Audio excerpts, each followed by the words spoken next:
Share बाजार में फिलहाल पावर और पीएसयू शेयरों को लेकर निवेशकों का रुझान काफी पॉजिटिव है। इस माहौल में Indian renewable energy development agency के शेयर धमाकेदार स्पीड से बढ़ रहे हैं। इसके शेयर पिछले महीने 29 नवंबर को ही लिस्ट हुए थे और 2 हफ्तों से भी कम समय में इस शेयर ने अपने निवेशकों को 210% से ज्यादा रिटर्न दे दिया है। ऐसे में कुछ निवेशक मुनाफा बुक करने की सोच रहे हैं, लेकिन बाजार के जानकारों का कहना है कि लॉन्ग टर्म में भी इरेडा के शेयर दमदार रिटर्न दे सकते हैं। ऐसे में फिलहाल इसे होल्ड करना चाहिए। अगर हम आज की बात करें तो इसके शेयर इंट्राडे में 20% उछलकर 102 रुपए 2 पैसे के भाव पर पहुंच गए थे। दिन के आखिर में बीएसई पे ये शेयर 19.94% की मजबूती के साथ 101 रुपए 97 पैसे के भाव पर बंद हुए। आखिर ऐसी क्या वजह है कि इरेडा के शेयरों में लगातार तेजी का रुझान है? इरेडा ने अभी हाल ही में पीएम कुसुम स्कीम, रूफटॉप सोलर और कई अन्य बिजनेस टू कंज्यूमर यानी कि B2C सेक्टर्स के लोन के लिए एक रिटेल डिवीजन लेकर आई है। रिटेल डिवीजन खुलने के कुछ ही समय के भीतर कुसुम बी स्कीम के तहत इसने 58 करोड़ रुपए का अपना पहला लोन जारी कर दिया।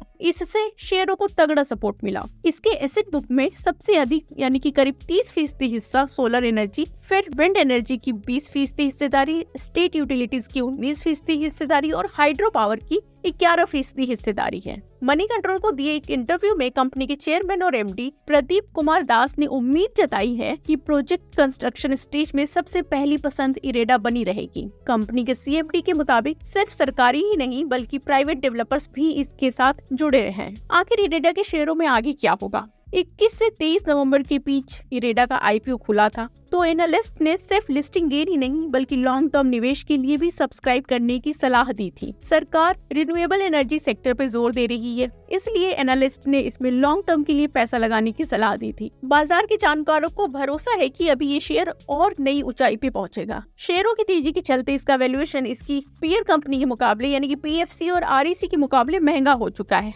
लेकिन इसकी लोन बुक ग्रोथ भी काफी मजबूत है। ब्रोकरेज फर्म निर्मल बंग के मुताबिक green hydrogen, hydro storage power plants, battery storage value chain और ग्रीन एनर्जी कॉरिडोर जैसी उभरती ग्रीन टेक में विस्तार और डाइवर्सिफिकेशन के चलते इसके लोन बुक में लंबे समय तक हाई ग्रोथ दिख सकता है। कंपनी की मौजूदा वित्तीय सेहत की बात करें तो वित्त वर्ष 2021 से 2023 के बीच इसका नेट प्रॉफिट सालाना 58% CAGR की स्पीड से बढ़ा है।